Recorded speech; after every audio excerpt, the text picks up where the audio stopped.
Hello everybody and welcome to another Mystery Box Function Challenge. In the purple mystery box there is some math and your challenge is to figure out what it is. You can try this out by using the link in the description, and when you think you've got an idea, come on back and see if we get the same thing. Alright, let's start with a 0. Okay. So 0 gives us not a number, which means maybe it's a square root function, maybe it's something else. Let's keep going in the positive direction. How about a 1? Not a number. Let's go a little further in the positive direction. How about a 4? Yep. All right, maybe negative direction. Oh, -1 is still not a number. How about a -2? Okay, so there we get a 0. Let's keep going in the negative direction then. How about a -3?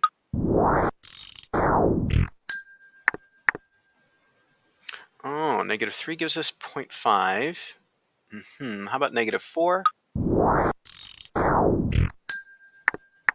Okay. How about -5?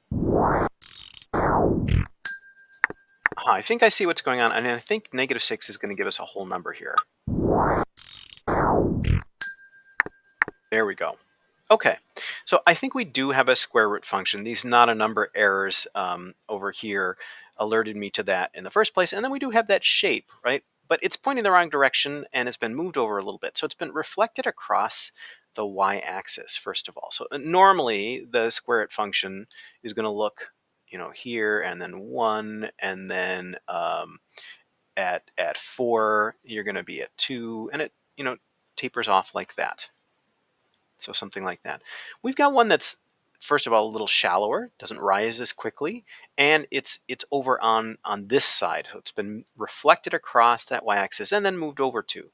So how does that work in the equation? Let's see if we can sketch this out.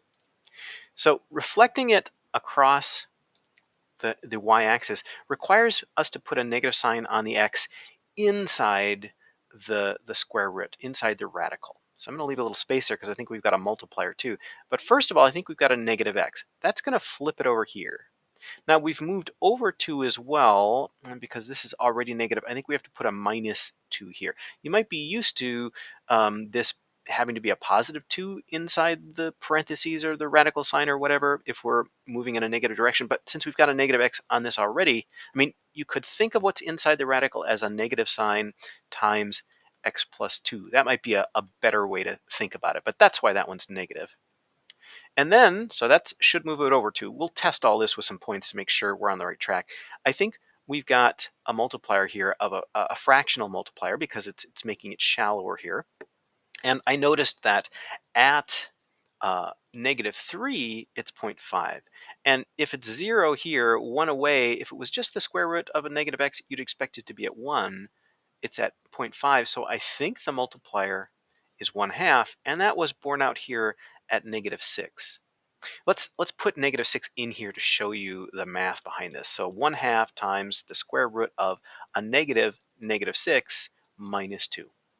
So -6 is a +6. So 6 minus 2, that's going to be 4. So we've got the square root of 4 times 1/2. That's 1/2 times 2. That is 1. And that's what we get at -6. Let's make sure that -3 works out too. So 1/2 times a negative, the square root of a -3 minus 2. -3 is a +3, minus 2 is 1. So it's the square root of 1 times 1/2. And the square root of 1 is 1 times 1/2 is just 1/2. And there that is at -3. So I think we've got this. I'm going to go ahead and reveal. And there it is, 1/2 times the square root of a -x minus 2, and we can graph that as well. Just a very shallow version of this square root shape, that tapering curve, going off towards the left this time instead of the right. Well, how did that go for you? Were you thinking square root? Let me know. Thanks, everybody.